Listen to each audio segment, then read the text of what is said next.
Angelina Jolie once again started a controversial conversation about women's health, revealing in March that she has had her ovaries and fallopian tubes removed to reduce her risk for cancer. 2 years ago, the actress made headlines for getting a double mastectomy. Her actions are all preventative. Rayanne Christensen is live in our San Luis Obispo studio tonight. And Rayanne, you talked to a local woman who went through this very same process, right? That's right, Jeanette. Doctors are now calling this the Angelina effect. Health officials at the Mission Hope Cancer Center on the Central Coast say BRCA gene testing has nearly doubled after Jolie's 2013 announcement. For one Orchid woman, she says it wasn't even a choice.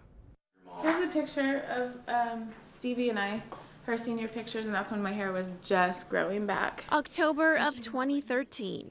A month Melissa Wiz will never forget. I got my mammo, and then they called me back in and said there's a couple parts that, we're a little worried about. Just like her mother at age 39, Melissa at age 40 got a life-changing diagnosis. They biopsied it and determined that I had DCIS stage 0 cancerous cells in my right breast. She thought they caught it early, but something else was wrong. I had a tumor that was hiding that they couldn't detect on a mammogram. Because of the odd location of the tumor, several biopsies were done, and Melissa was diagnosed with stage 3 triple-negative breast cancer. Hearing stage 0 to hearing stage 3, which was quite a blow. With Melissa's young age, family history, and type of cancer, her doctor wanted her to be genetically tested for the BRCA gene mutation. It came back that I have a mutation of the BRCA2. With that, there's risks of the cancer going elsewhere. Melissa, on top of a double mastectomy, chose to have her ovaries and fallopian tubes removed. It was a rough day. It was like a 9.5-hour surgery. I wasn't going to wait around for it to show up in my ovaries because ovarian cancer is the silent killer for women. Melissa did chemotherapy and radiation treatments. She has now been cancer-free for almost a year.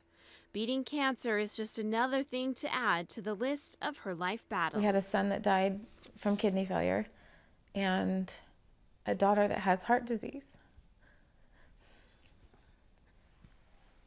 Her next life battle? Finding out if she passed the BRCA gene mutation on to her daughters. I do worry for her because she's already been through so much. With that being said, I'm ready to go to bat for her and all the girls in my life. Her oldest daughter is 23 and is currently going through genetic testing. It's just a super emotional roller coaster. And you want to protect your kids from the fear, The reality of it is, it's really scary. Melissa thinks all women should take their health and lives into their own hands. If I could say one thing is for women to not be afraid to get the testing, because you are basically waiting with a loaded gun if the cancer does come. Oh, I say absolutely go for it. If it's in your family, it's honestly the best thing you can have done. So who should be tested? Coming up part 2 later in the show, we will take a more in-depth look into the BRCA gene. Jeanette? Definitely generating some discussion. Thank you very much, Rayanne.